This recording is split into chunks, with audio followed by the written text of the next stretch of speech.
Hi, welcome back to the channel.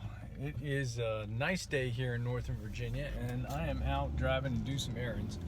So I thought I'd take the time and make a video and fill you in on some of the things that I have learned and come across that have made my life a whole lot easier, and I've been able to make a lot more money than I would have otherwise not using these things. So here's about, I'll look at my notes here, about 6 or 7 tips and tricks that I have come across.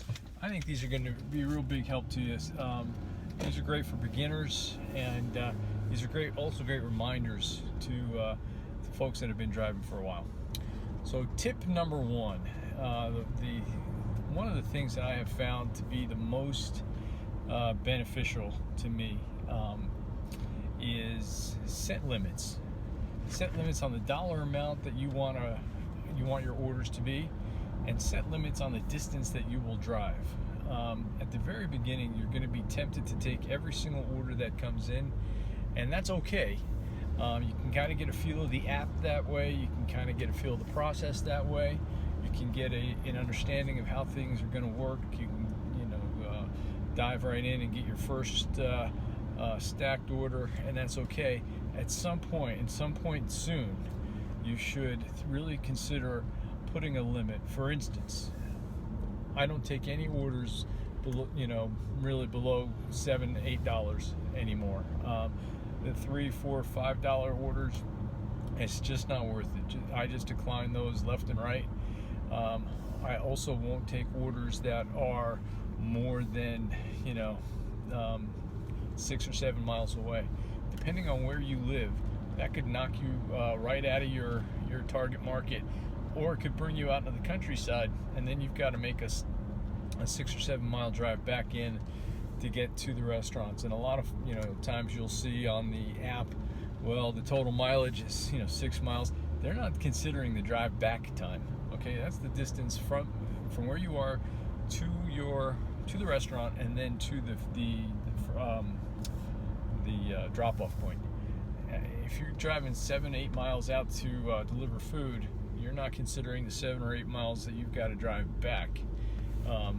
For me, I live in a more rural area, so if I take an 8 or 9 mile drive out to drop food off, I can't just pick up orders out there, so I've got to take that 8 or 9 mile drive back. And maybe perfectly fine where in your market you may not have that, but I think it's real important to put some parameters around how far you're going to drive, and what the dollar amount is going to be. I think the sooner you do that, the better you'll find that your average price per order that you accept is going to increase, and the dollars in your pocket are going to increase as well. Okay, tip number 2. This is a good one, and I've heard other people say this, and I've tried it myself, and this is great for beginners. You may live in an area where there's a lot of restaurants. You may live in an area where there's a small number of restaurants. A great tool to use is the DoorDash app, not the driver app, the regular food delivery app. So if you are going to be just as if you're a customer ordering food, you're going to want to log into the areas that you're interested in delivering food from, and the restaurants that you want to deliver from. See if those restaurants are participating in DoorDash, right? Same thing goes for Uber Eats. You want to check out those apps. Make sure that those restaurants that you're targeting, those higher end restaurants, they participate and are part of the DoorDash Uber Eats network. If you can't order food from them, what's the point of going to hang out and wait for a delivery, right? Get a feel for what restaurants in the markets that you want to drive participate in DoorDash. Once you have that, you're going out there armed with some information on where you want to hang out. It's not just a crapshoot. You don't want to hang out around a bunch of high-end restaurants or steakhouses, sushi houses, whatever you've got, if they don't participate with DoorDash or Uber Eats.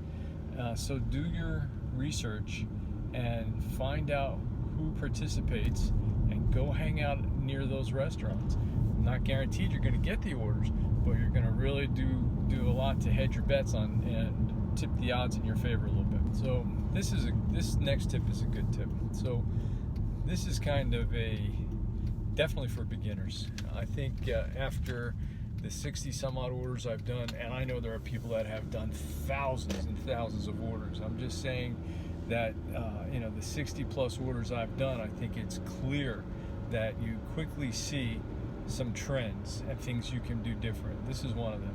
Relax. Take your time. My first couple of orders, I was a little bit stressed out. I wanted to get to the restaurant. I didn't want to didn't want to wait at the restaurant. I didn't want to take any delay getting back to my car in the parking garage. I didn't want to take any time getting out to the customer site, and you definitely want to keep a pretty good pace. You don't want to just kind of hang out.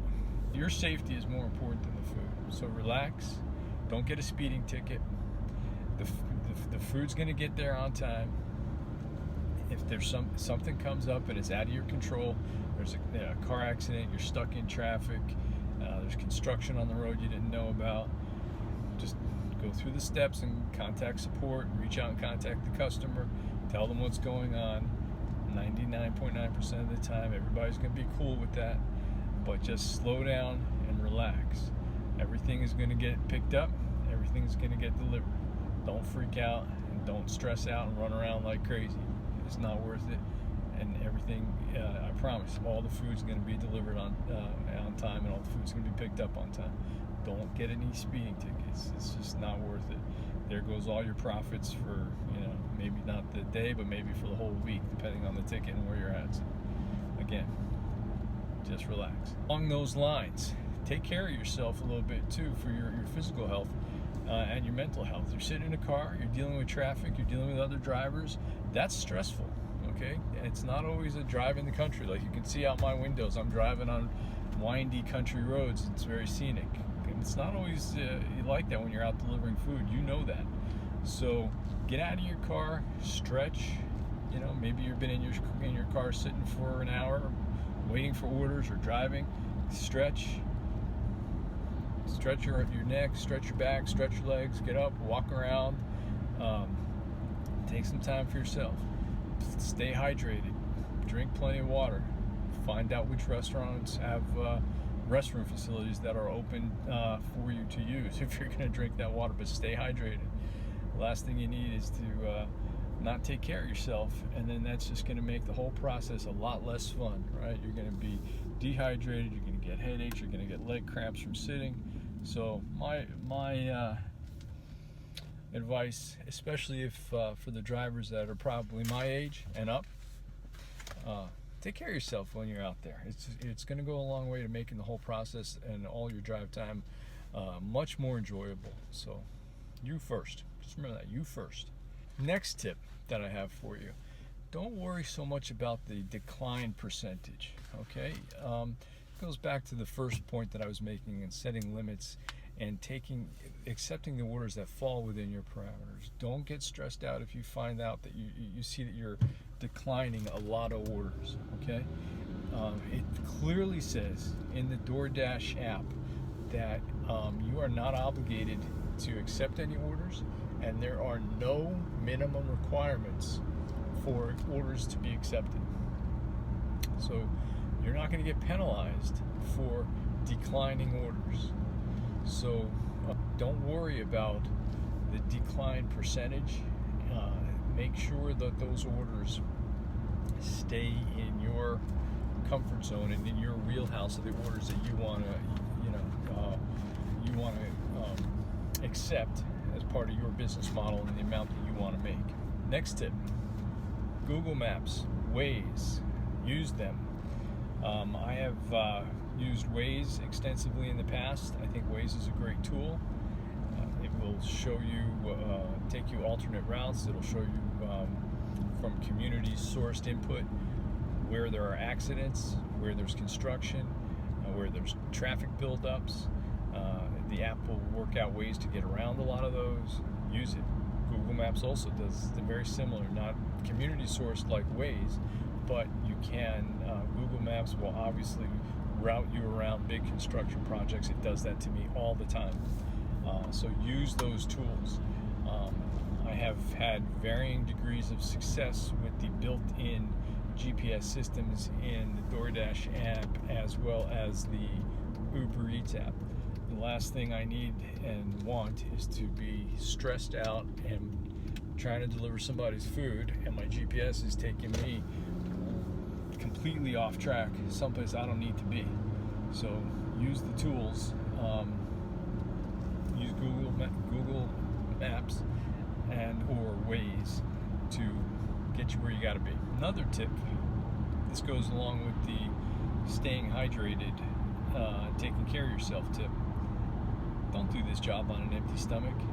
It's rough.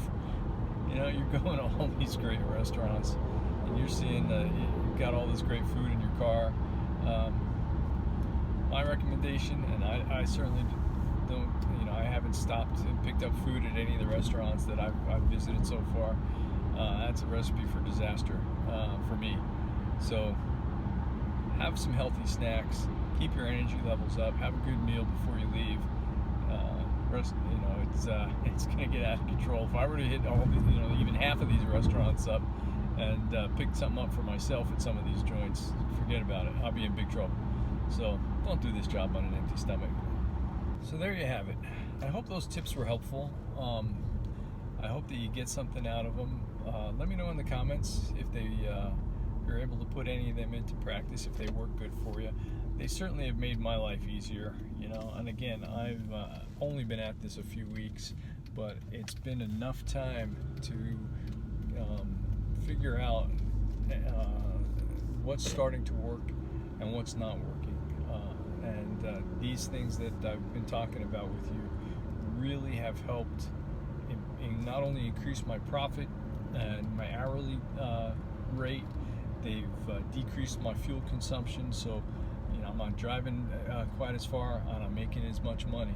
And so we're gonna have to think about how best to use our time and maximize our profit.